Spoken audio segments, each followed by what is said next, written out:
Welcome, one and all, to episode 4 of the Ethos podcast. Uh, Joined with me tonight is Simon. How you doing, Mate. Simon? Good stuff, mate. And I'm your other regular host, Hayden, Walduck. And tonight we have hot takes and balanced data slates. Duck is very proud of that heading. I think it's It good. took me a whole 8 seconds to make up, so you should be proud of it. So let's jump into it, mate. How you been? How's your week been? It's been good. Most of my team are either overseas or sick, so this week has been a bit chill at work. I don't know how being sick or overseas is making it chilled, but look, I'll take your word for it. It just means, all the shit comes to me, but other than that, it's all good. Look, love that. What have you been doing on the 40k side?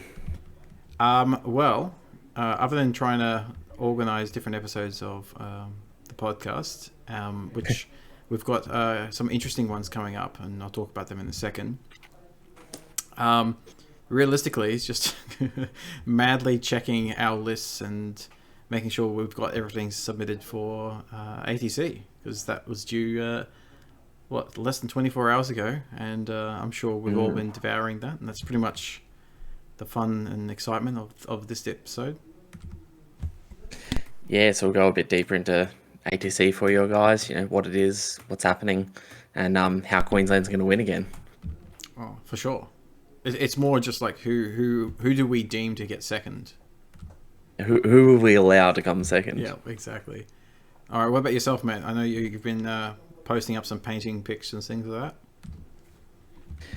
that. Yeah, on the hobby side of, as everyone else, just refining lists and getting it right and getting into spreadsheets and doing all that and pre-team ATC prep that we need to do to obviously be successful. Been doing a bit of painting still cracking away at these Team Oz Marines. I'm hoping to have at least the intercessors done for the event, so we can have them there sort of on a table with a QR code for people to see in person and see what they're actually buying tickets to win. So that's been fun. I've been working on the brazier of fire that's on the backpack and making it look as realistic as possible. Yeah, I mean, I know you guys possibly have seen these pictures, but they look sick. What did you end up going with the visors? I know you were going between a bunch of different ideas. I haven't decided yet. Look, I might just keep them clean because they're already going to get dusted up with some weathering powders. I don't want to add too much into the mix, but there's a bit of hobby block that I have to take a couple of days to decide what I want to do and move on from there. I haven't decided. I'm leaning towards clean, but could go glowing. I'm not sure yet. So, so that's hobby side. Work's been pretty hectic this week. Half my team's based in Sydney, and they all went into the office Monday. They all got COVID on Monday. Nice. So we're down to just Queensland side of our team, which is amazing at work. So it's all systems go. And I'm watching a Designated Survivor on Netflix about American presidency. They get bombed, and like the 11th dude in line in a pretty like nothing job gets appointed president, and it's pretty interesting. That's kind of like Will Milton taking over for McGowan yesterday, last ATC. yeah, good old Will. He's literally, you're in the guard now, son. That's exactly right. It's like, oh, this is my first ATC. I'm your coach. Yeah, cool stuff. Well, guess what? You're playing guard now. Oh, wonderful. Yeah. I'm in danger. Strap up your boots, soldier. Grab the las gun and go get anything better than a 0. Exactly. I just like the Simpsons meme is like, I'm in danger, or even better, that meme where he's sitting in fire and they just sipping coffee. This is fine. Everything is fine. This is fine. Hey, Will, how's your game going? Oh yeah, all my vehicles are tagged in combat. It's all good. This is fine. Yeah, look, this year we might get Josh McGowan to come down a little earlier so he doesn't get trapped on his mountain somewhere. Probably a good idea. I love it. So just a quick from a podcast point of view. So last week's episode got a bit delayed. Erik has been smashed at work, and We will be recording, I think Monday is the tentative. So we're doing a midway through. We're just swapping some of the orders. I've also got one that I personally care about, which is about partners in 40k. Now, this is not about playing partners. This is about just like your personal partner and how they fit in with competitive 40k players. So I've always been interested in that topic, and I've lined up some pretty cool people for that across Australia, and I'll be recording that starting next week. I don't know when I'll be actually dropping that, so it's either going to be next week in the two-parter or in a couple of weeks' time once one of my podcasting guests gets back from overseas. So we'll see what happens there. Yeah, I saw the run sheet for that one. It was pretty lengthy, so that might be a two-parter, but I'm not sure. Yep. But I'll definitely be listening to that one as well myself. Alrighty, so we've got what's happened in 40k world in the last week and a half, 2 weeks, mate. Oh, the last couple of weeks we're in this barren wasteland between when the balanced data slate dropped and list submission, and I don't think it was as much of a scramble this time based on the real contents of the balanced data slate. So we'll obviously get to that a little bit deeper later in the episode. But we're sort of stuck in the limbo of trying to find the new meta and what's going to rise to the top when other stuff gets shot in the head, Deathwing. Yep. So yeah, look, it's really interesting, and I was pretty excited to see the lists become live on BCP for this event, just so I can get in and see what people are doing. Yeah. But I mean, in the last couple of weeks, we've got a whole bunch more 10th ed previews. We've been hanging out, bated breath almost to see what happens with data slate, mainly because it just got in the cutoff for ATC, and then the ATC list submission stuff. We in essence had a week and a bit, which gave all the people playing for the Team Australia stuff some really good practice in being able to consume content, what the changes are, imagine what the impact to the meta is, and then pick good lists or pivot hard based off that. So to me, it's always good to have more time to get more prep in, but in terms of what ATC is always been, always focused on, yes, there's a bit of bragging rights between states and all that type of stuff, but it's why, maybe 10 years ago, a bit maybe 7 years ago, I pushed heavily with Diffie and a few others to move ATC from, I think it was October, it used to be, something like that, after WTC. It used to be later in the year. Yeah, I pushed it, not just myself, a bunch of us on the council, we pushed to get it earlier in the year, April, May. So it's actually relevant. Not too early, but also not too late. So it's actually relevant for WTC and WTC prep. And while we're playing a different edition in WTC, like the Australian team, the actual mechanics of new rules dropping, consuming it, picking the meta, picking lists for the meta and all that stuff, that practice is fantastic for all the Australian guys. And I know a bunch of them are here in Queensland. I've got two of them downstairs right now playing games, and they're talking that yes, it sucks how quickly we have to do it, but also it's great practice. Yeah, and on top of that, it's just people learning and assuming their roles in the team and building to suit that. If you got someone who is building for a sword, but then they try to accommodate an all-comer list, that's not exactly what you're trying to do when you're in that role. Mm-hmm. And learning that in a new meta from a balanced data slate is one thing, but learning it across a whole new edition is completely different. Yeah. So, all right, what intent, in the preview stuff that you've been looking at, what has caught your eye, mate? Look, the first one is the transports. I was stuck up at about 1 a.m. feeding a baby who decided to wake up in the middle of the night for a bottle, and around then is about when I get the email newsletter from Games Workshop saying that they've put a new post on Warhammer community page, and I was reading all about transports, and I love transports because I love my Fisher Fury, and it got me really excited for, you know, things like Primaris in Land Raiders or Primaris in Drop Pods or, Firstborn inside of Impulses and, back on the tower front being able to always get out after you move so I don't have to use the stratagem anymore. It's it's exciting. It seems like it's going to keep the game quite fast paced if you're running transports. There's obviously some nuances they haven't told us about how they work. There's, they sort of give us a snippet of the picture.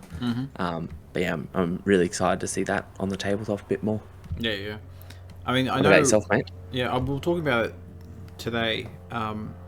Some of the cover, the ideas about the cover, and just what save kind of breakpoint seems to be the best. Like say there's a 2-up saves against AP1 when they're in cover. It's useful, but because they don't anyway get the the anything that's 3-up or 2-up don't get the cover save for AP0. That type of stuff. But if you're already 2-up against AP1, you get the cover.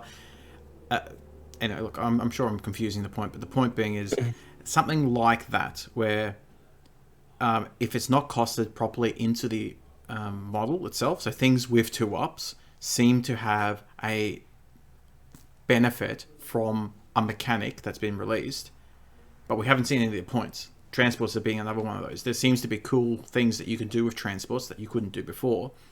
If they come out the gate undercosted, that's something to really look into.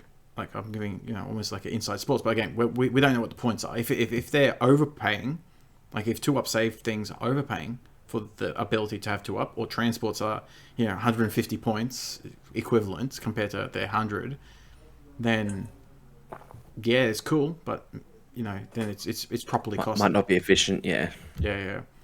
That's probably what I'm looking at. I'm looking at these rules saying, like, I mean, I've been playing since second ed, like literally 25 years since I was 16 years old. I'm 41 now. So Fuck, you're old. Hey. Anyway, so most of this stuff has been a mechanic in some way. Like you've been playing for many editions as well, man. So like the attaching characters to units, that's been in like 3 different editions that we've played in at least. In one of the editions they had it that there was a benefit if you were high up. I think you could shoot characters behind other units or something like that. I can't remember exactly. I think it was like I can't remember what edition it was, but I remember if you deployed up on the ruins, you could do something. I can't remember exactly. I think it was like you could shoot. There was like line of sight blocking. Maybe this was like 4th ed, 3rd or 4th ed, where you couldn't shoot units behind another unit, but if you were up in the air, you could. It was something like that. Like that concept where you got a benefit being high up. That's like it's now being released in 10th ed.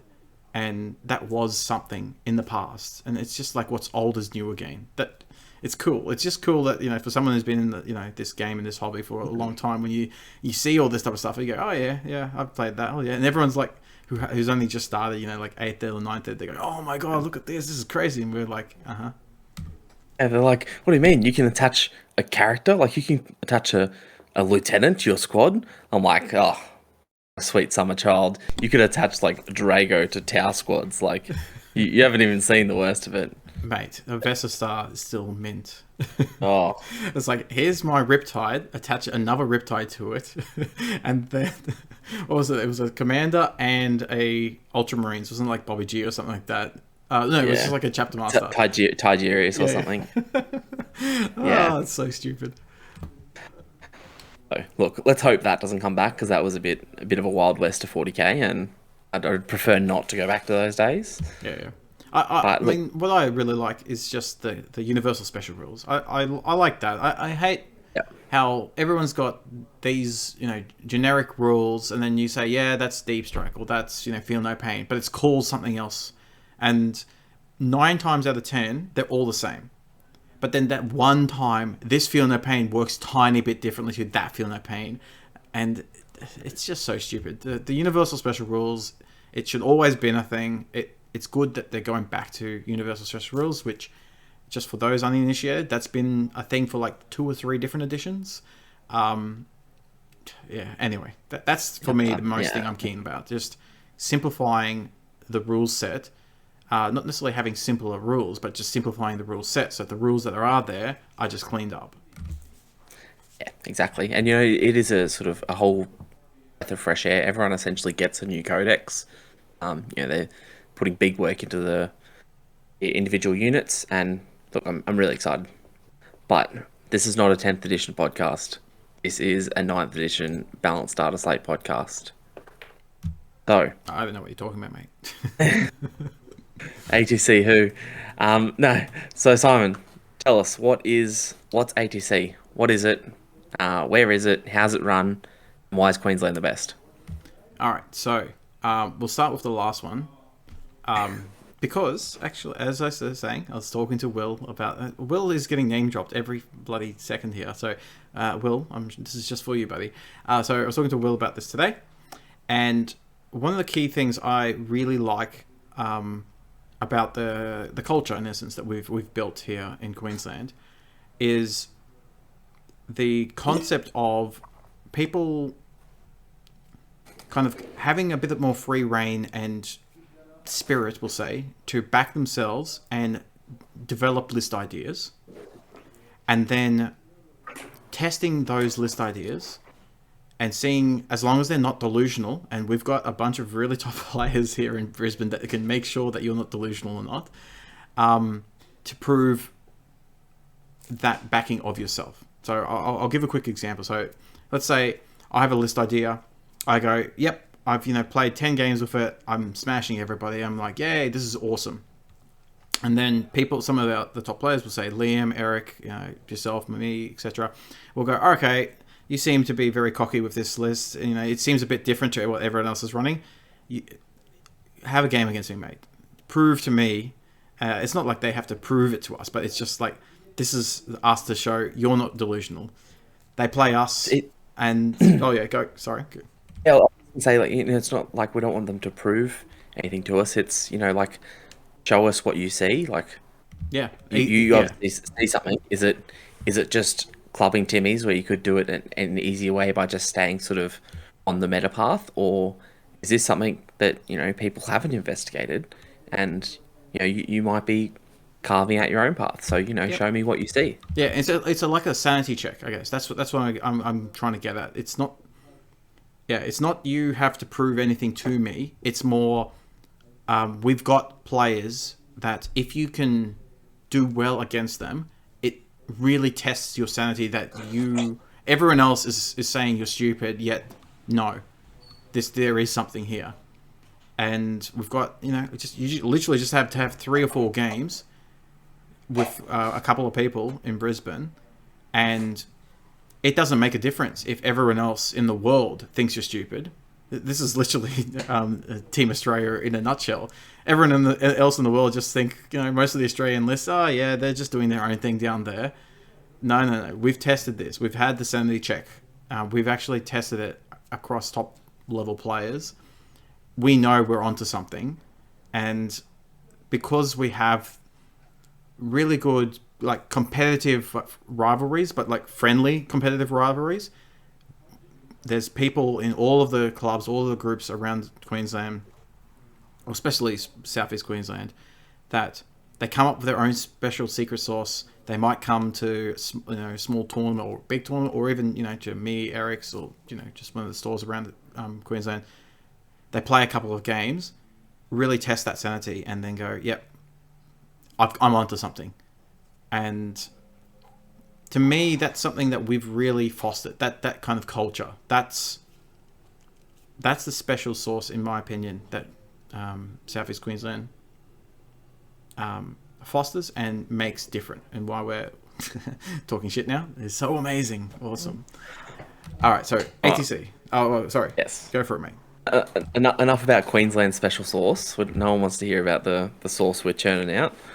Let's talk about ATC. Man, people are tuning into our podcast. They're going to listen to what we mumble on about. Anyway. Yeah, you're in our house now. Listen to what we're saying. Exactly. Anyway, look, ATC, for anyone who hasn't, heard of or seen ATC, I'm not sure why you're listening to our podcast, because we're about competitive 40k. However, maybe you just love us, or maybe you're just a Benway fan. That's probably it. You know, they're not Sorry, Ben's not on this podcast anymore. No, that was a... Oh, come on, man. I'm making a joke. You know, I'm saying, you know, if you're not listening for competitive 40k, you're actually just listening to Benway.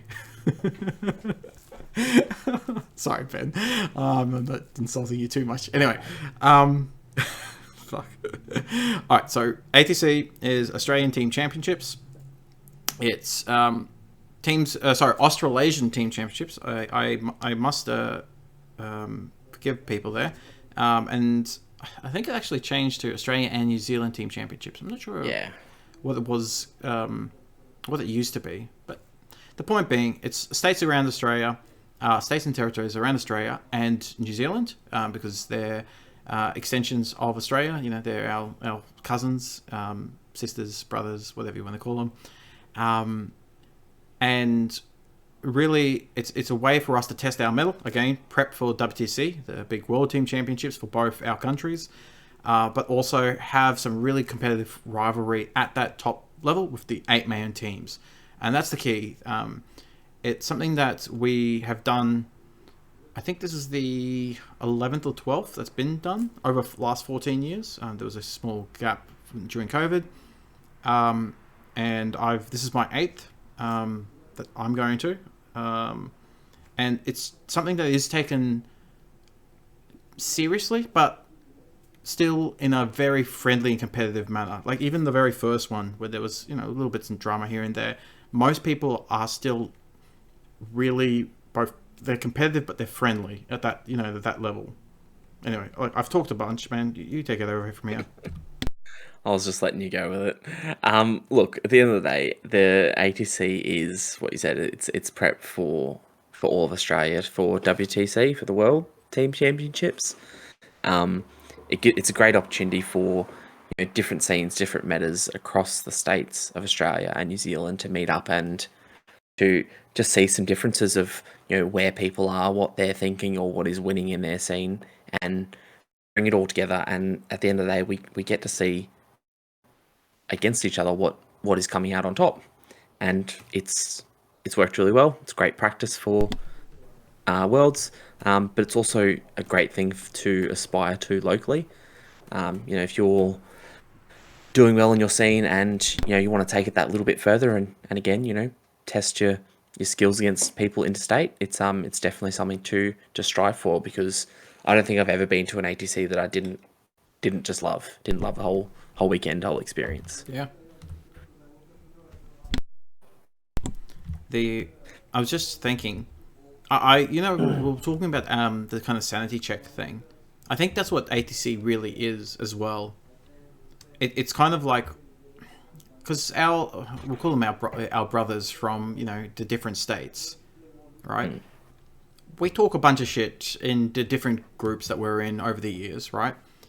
But ATC is, in essence, it's a countrywide sanity check, because we all play in our different metas. And yes, you know, in Southeast Queensland, we're a bit more maybe mature in kind of weeding out the weird lists and also promoting the cool lists that are just hidden. But we're not unique, you know. WA guys, they have their own way of kind of coming up with cool, interesting ideas. I'm sure New Zealand have, you know, ways of doing that. Melbourne and New South Wales, you get the idea, right? Everyone's got their own way of doing localized sanity checks within the different metas and the clubs. But ATC kind of brings that together.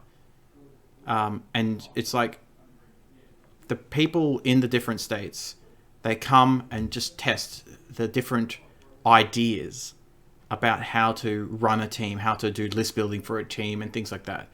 And we all test it and we see who comes up top. You know, the last, 6 years, we won 5 times, something like that. So it's why we get a bit more say, I guess, in things like the Australian team, or people take us a bit more seriously, I guess, when we have stuff to say. But it's really, really useful to have that sanity check. I just know me personally.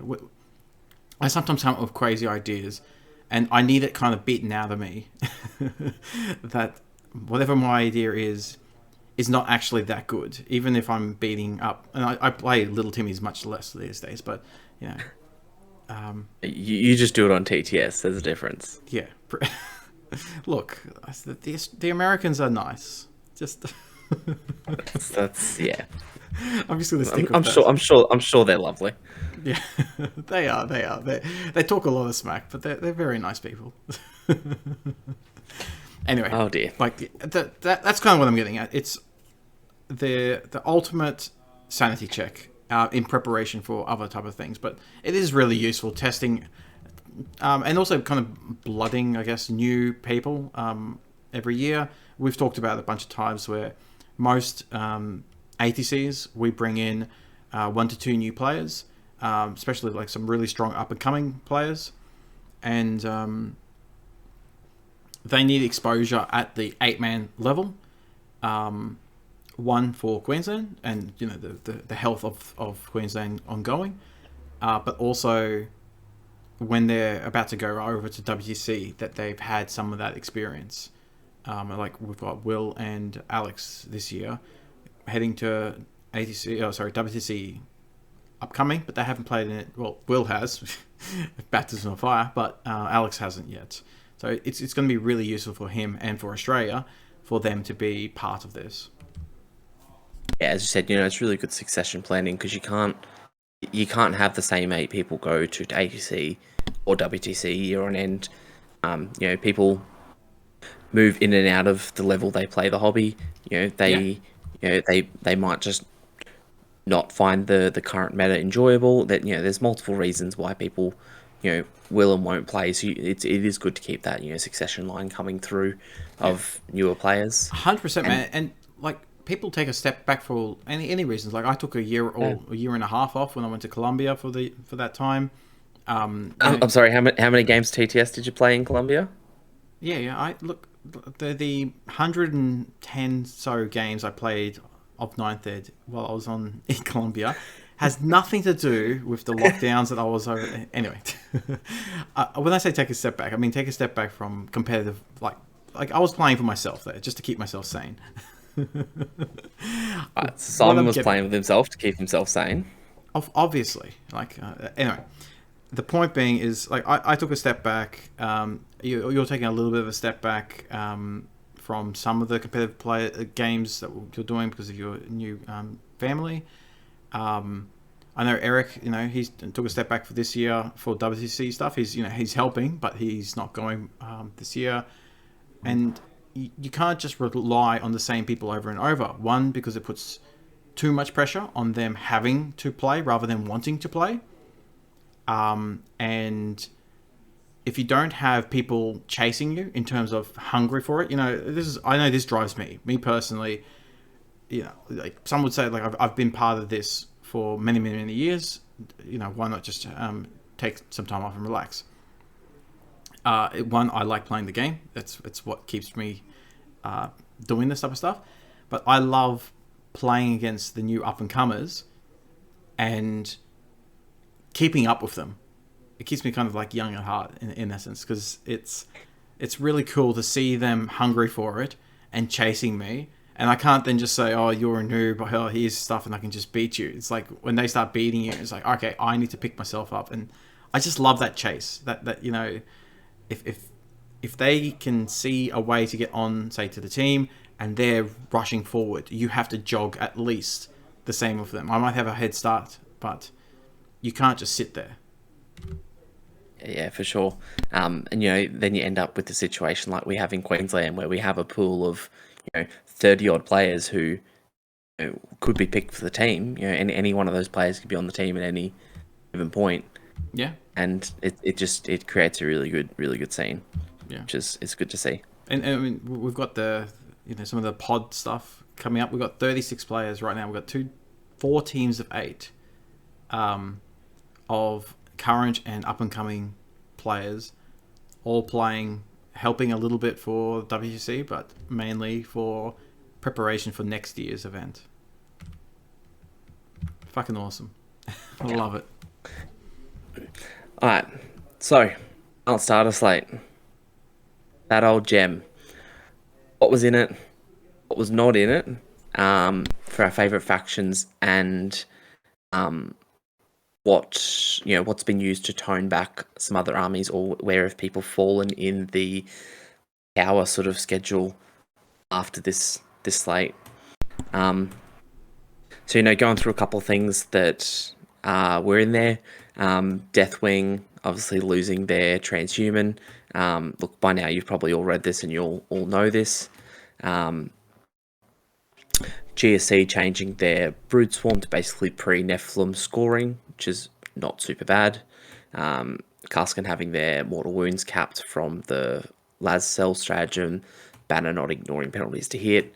Marine secondary changes, so they're capped at 5 per dock.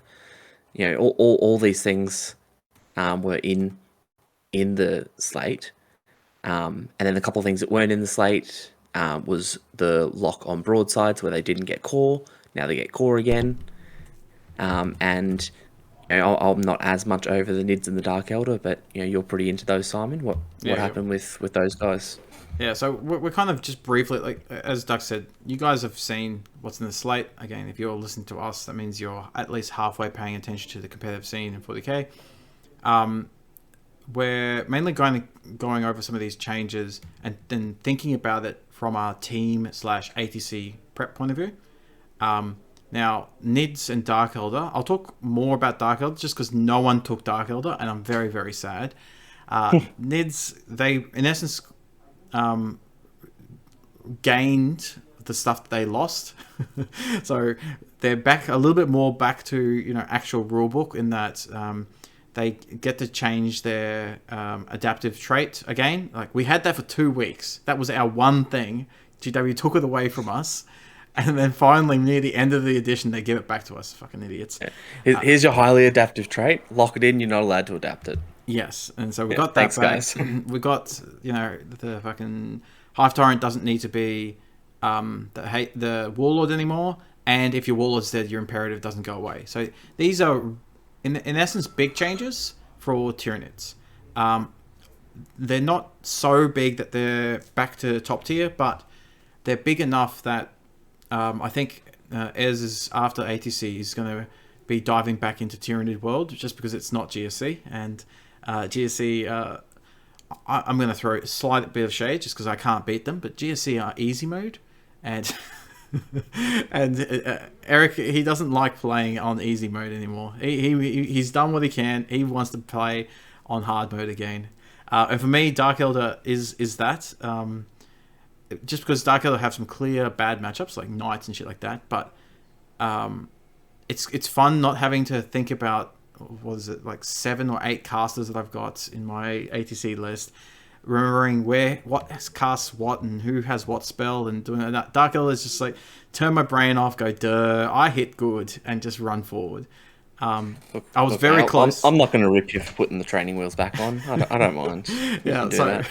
Honestly, I wrote and I actually played a couple of games with Dark Elder in prep for ATC, because I was maybe going to do a hard pivot from my Elder list that I eventually ran, or I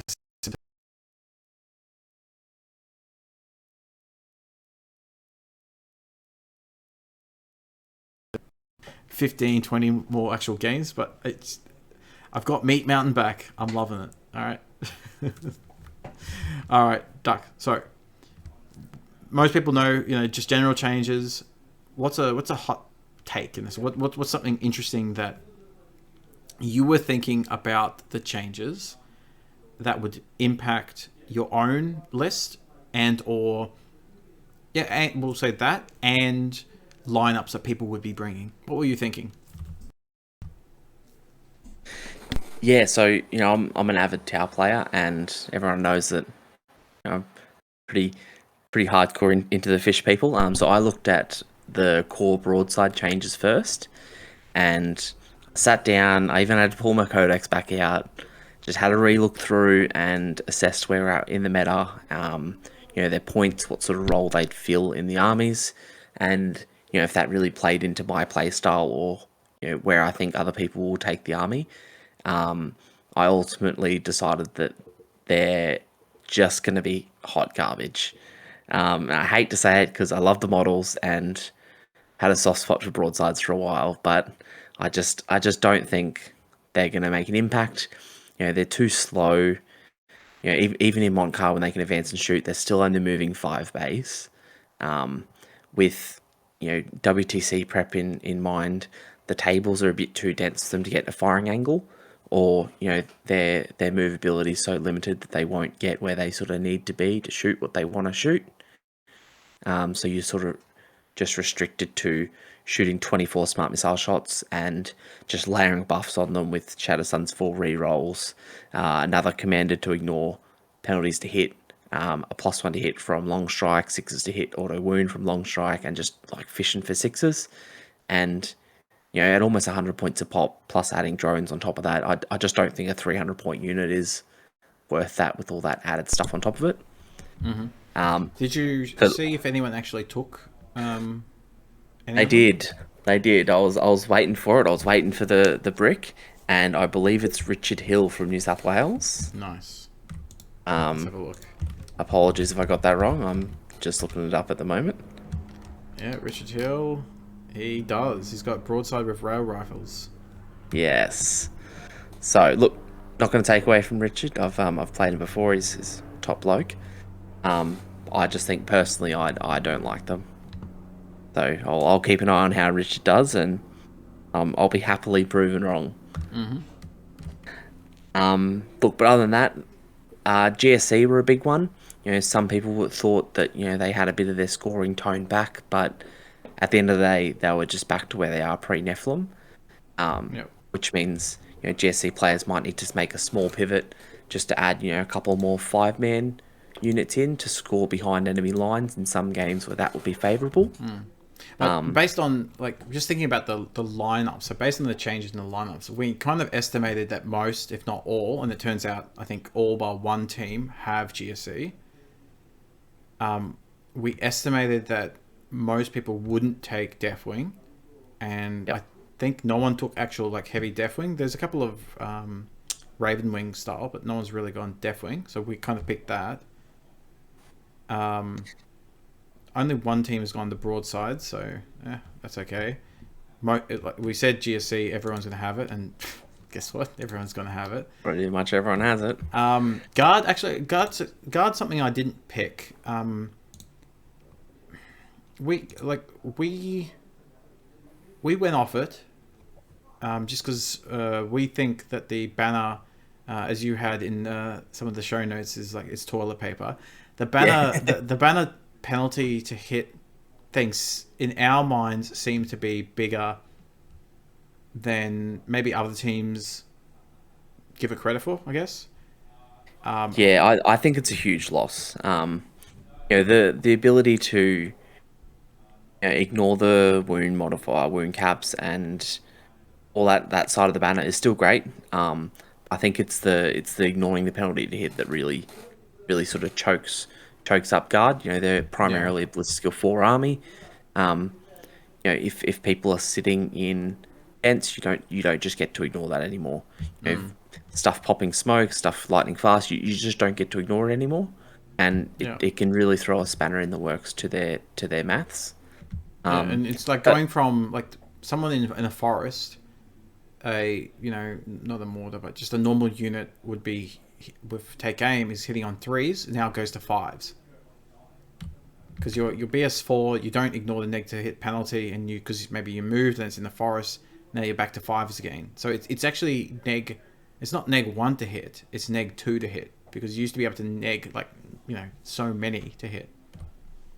Yeah, and there's army wide demons. They can now pop the neg 1 to hit over 12 because you don't just blatantly ignore it. There's so many applications that you might not realize till you actually play these armies. Yeah. So we estimated. Sorry to interrupt. We estimated that guard hit was going to be a bit too much, and it's why we didn't run it. But I guess the memo didn't hit the other teams, because almost every other team is running some sort of guard. Look, we won't rip them for using Internet Explorer, but look, the thing I noticed though is most teams still have the Cuscan units, Cuskins, however you want to pronounce it in your local meta, they still have them. There's still 20 odd in every list. I see more Tempestus Scion units sprinkled through. Maybe because guard players are clued on that you can't just sit in your deployment zone and shoot without your fancy banner and win anymore. But yeah, look, even with the capped mortals, you still see those units showing up, which is it's interesting. I honestly also didn't think it would. Sorry, go for it, mate. All right. I also saw they're pivoting more towards Russes, so they'll have a mix of the the units you knew and love, your mortars and your Cuscan, and they are throwing in some more Lehman Russ units now. Yep. We sort of anticipated they would do a full 180 and go, the 10, 12 Russ spam, which I gladly trolled the Queensland chat with during the week. But yeah, no, look, they didn't go that far. They sort of just gone into a blend, so it'd be interesting to see how they show up in the meta. Yep. It really hurts my soul, in essence, is some of the guard lists that, they've got, 3, 4, even like 6 sometimes Lemon Russes. But there's a couple of them, they've taken some Lemon Russes, but they don't take the Gatekeeper relic with the Ignore Cover 10 case trait. My God. It hurts my soul seeing that. What are you doing, guys? Come on. That's right. All right. Look, for me, I mean, we've got suck ass Deathwing, and I think no one's unhappy to see Deathwing go away. If they didn't do any change there, I think almost every team would have had either Deathwing in the lineup and or like 2 lists that were anti Deathwing to really pick on what it was. But saying that, I'm just glad that it's not there. We can play an ATC that doesn't have Deathwing. That's I don't think anyone's sad about that. What I'm interested is, so everyone's got GSE, pretty much. Most team have some sort of Elder, which is good. Me personally, I'm happy with that because I'm playing the Elder, and it's always good to see kind of how other people skin that cat. Now, I think I'm the only one taking my style of like heavy Psychic Elder. Everyone else is either going like Hail of Doom or Swift Strikes and just pumping out damage through actual pure damage with minimal mortal wound ability. It'd be me personally. I don't think that's the way to go, but I'm keen to see what my elder brothers, so to speak, how they go, and how they're used up in pairings. Almost everyone has a Space Marine in their list of somehow. Most of them are space puppies and fun things like that. Some are heavy on the Desolators. And then we've got every team has like 2 of these 3 choices, which is Necrons, Tau, or Knights. So some teams have all 3. Some teams have, and then everyone else has at least 2 of those 3. I think that was the main similarities I saw through it. I mean, I might have missed something here. There were a bunch of Orcs. I don't know if every team had an Orcs, but there were still a good smattering of Orcs. And that's kind of reflective that the Dataslate didn't really touch Orcs at all. And the things that were like the predators, I guess, of the Orcs, which was like Deathwing, like the Orcs kind of just bounced on. Because that got nerfed, things like Orcs step up and go, "Hey, I'm still relevant. Look at me." Yeah, I noticed with the Knights, there was no sort of doubling down on Knights, no Chaos Knights, Imperial Knights sort of in the same lineup. Yeah. Well, not that I've seen so far. Got 1 or 2 teams to go, where that was quite heavily represented in WTC. Obviously we're in different mission packs, but that was quite heavily relied on for some of the European teams to pin people with 2 Knights. Yeah. We're Poland still had seeing that as well. It was like it's 2 Knights and heavy mech Tau. There was the Greek guys had that. Poland had that. There was a couple of teams that tried to do that, which was like the heavy, the triple rail gun, like heavy mech Tau plus both Knights, and just really pin some armies. Yeah, for sure. Even in the knights, some of the knight builds I notice have a bit of a change in them. The Chaos Knights are pretty standard with your 13 sort of knights, but a couple that had Imperial had, uh, you know, two of the big knights. So I haven't seen double big knights on the table for Imperial Mate, hold in a on to your while. pants. There's a guy There's with three. a three. Yeah, yeah. There's Oh, a guy with three. all right. If you're the guy running three Imperial Knights, come make yourself known to me. I'll buy you a beer and shake your hand because you are my hero. And tell me all about your games on the weekend. I want to hear them. Yeah, you're his hero just because you can kill two of them at the same time. No, none of that. Just seems like a nice guy. Yeah, absolutely. Look, for me, the because me and Will were going through them all today and just looking at different things. I think for Will Bingo, anyone playing at home, that's like 6 or 7 times I've said his name. Anyway, and Uh, we got to a point where we could kind of say whose list people were copying in essence, which is fine. You know, there are people around Australia who come up with awesome lists, and it's always good to see that some of the things that the influences that people have is like, yep, there's a solo list. Oh yeah, this is very much like Chris's Down Under one or whatever. But I think, and there was a bunch of Liam. Copy of Liam, say Necron arc lists, just variations of it and things like that. But none was more evident. And please, guys, this is for those who really want to see evolution and kind of like timeline. Go have a look at all the GSC lists and go through Erik's lists with his GSC over the last 6 months, literally from WTC, and then the couple of events that he's been to GSC with. And you can literally see, who's taking what list and at what epoch that Erik was running it. It's like 30 bikes was that's like Ashley's running. There's Erik at WTC, and then there's the 20 bike and a couple more vehicles. That's him at the Northside Alliance one, and then we've got what he ran at Down Under Major. Which was the Rusted Claw, and then the ones that he was been testing up here in Brisbane was like the variations between it was like heavy bikes, but heavy vehicles, and then advance and shoot. A couple of people are running that, so it's and Erik, of course, he's now like on the next iteration of that, of course, and it's just really cool to see. Just me personally, because I'm very close friends with, for both of us, we're close friends with Erik, and we've actually played against or watched him play all variations of it, and it's just cool to see that people, even if they want to say that or not, but they've gotten the variations of Erik's lists over the last say 6 months, and just like, oh yeah, that was 6 months ago, Erik, and that was 2 months ago, Erik, and that was last week, Erik. Look, we haven't got someone do a future Erik list. We haven't had Erik copy someone else yet. Mate. Unless you're Stu Trainer from Victoria, then he copied Stu. But we'll save that for another pod. Love it. Look, to round out, let's just quickly touch on some Queensland lists. We're obviously not going to show you everything, but let's quickly have a touch on some Queensland lists and then just move on to a couple other teams that we want to talk about. So let's have a chat about a Frenchman, Alex Terrasson. So for the lead up, he was playing World Eaters. And the madman printed and painted a World Eater army in like less than 2 weeks. He's absolutely chaotic with it.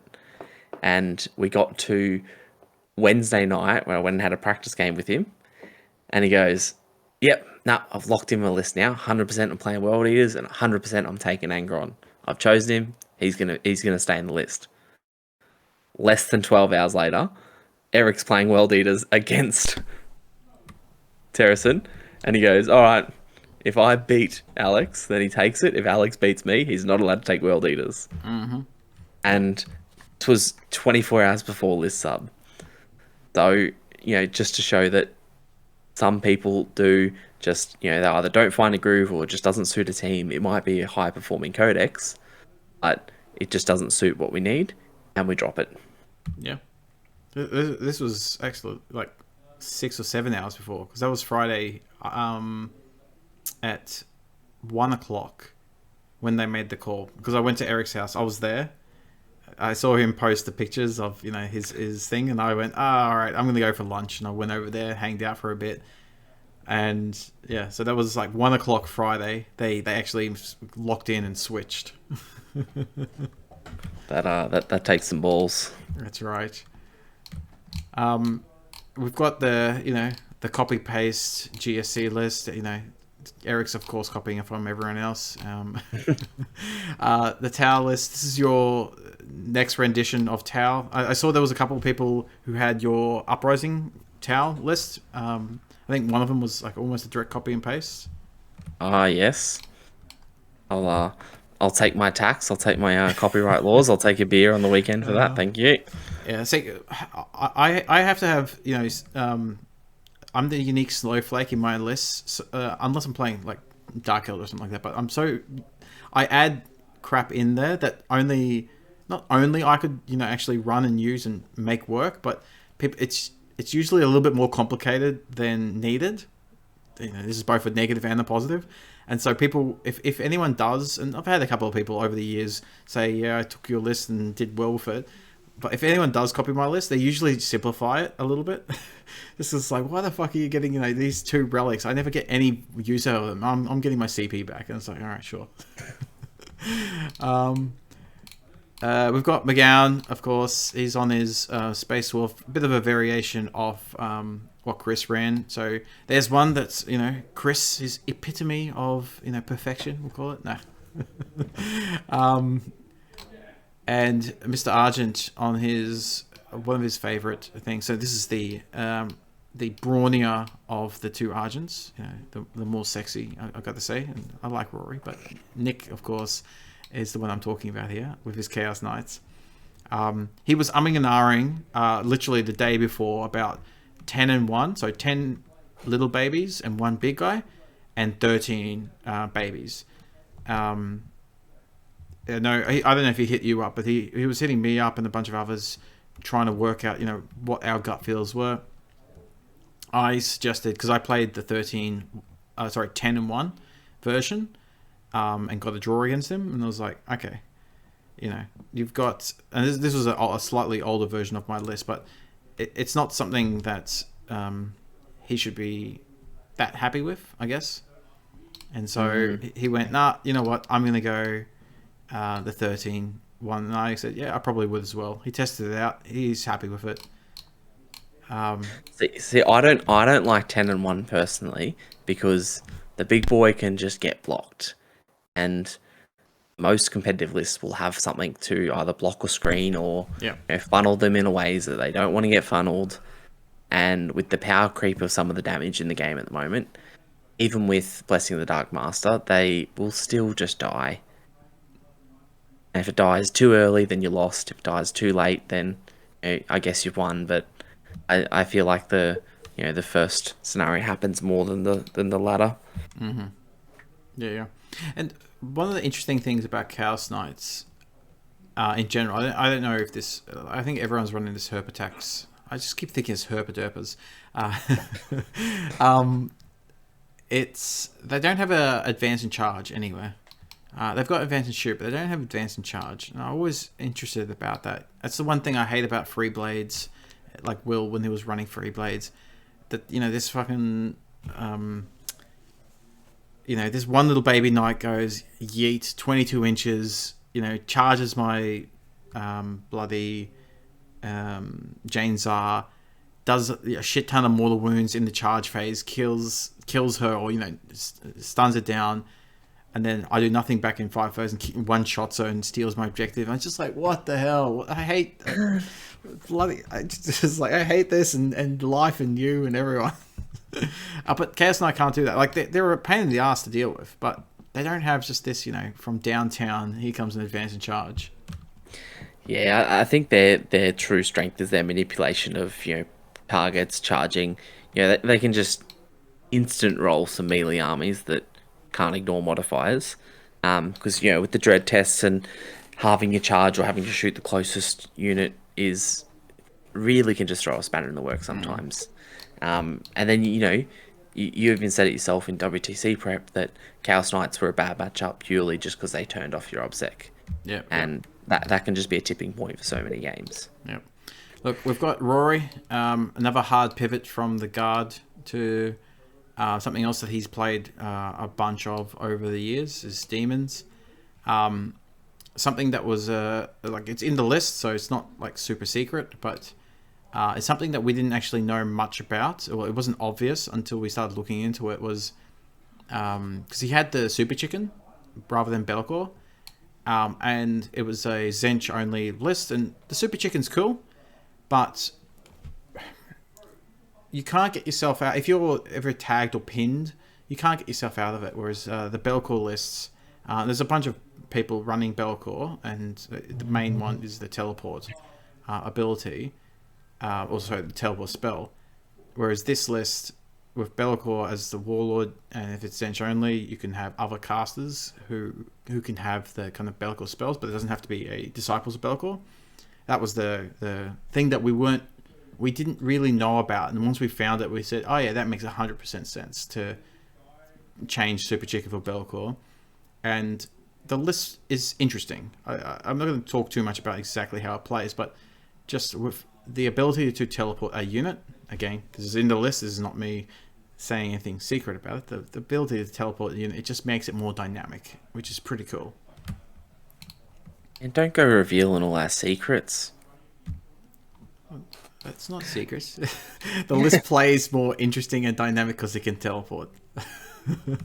No, look, that's very true. And I think Rory's going to have fun playing it. He seemed pretty positive in all his practice games, which is good. Yep. Look, is there any other teams lists from any other teams that you want to have a chat about? Oh, we stopped at me. How rude. All right, look, we've got my list. I just want to go. No one cares about your list. Yeah, we'll just quickly go over Queensland because again, this is the ones that we care about. This is a preview of the winning team, so you might as well kind of get it through. Yeah.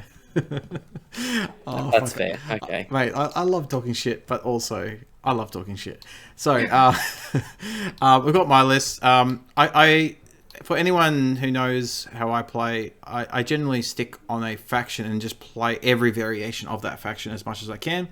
Uprising, and I made that promise to Mr. Chris Wright in bloody WC. We're on the plane in the airport. Sorry, we're at the airport in Singapore, flying to Europe, and I was going through the Ynnari books, and because we played in preparation, I was like, I really like that Ynnari list that you played against me.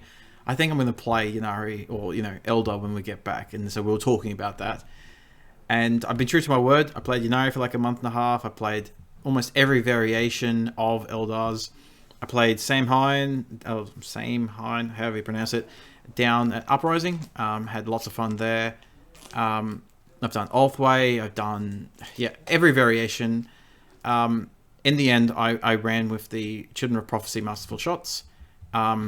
One of the tournaments I went Children of Prophecy and then +2 movement, which is fun, but the ignore cover comes up much more often than the extra movement. And now that I've played Children of Prophecy, unless you play Ulthway, I would probably run one or no casters rather than multicasters, because, mate, I played a couple of prep games without Children of Prophecy or Ulthway, and the amount of times you fail any spells and just feel sad, it's terrible.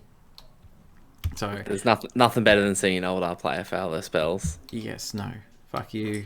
Too bad. All right. Look, Will, of course, he's running Leagues of Votann, and I know in a couple of podcasts that Sam was doing over the last couple of weeks, where he's interviewing kind of other teams.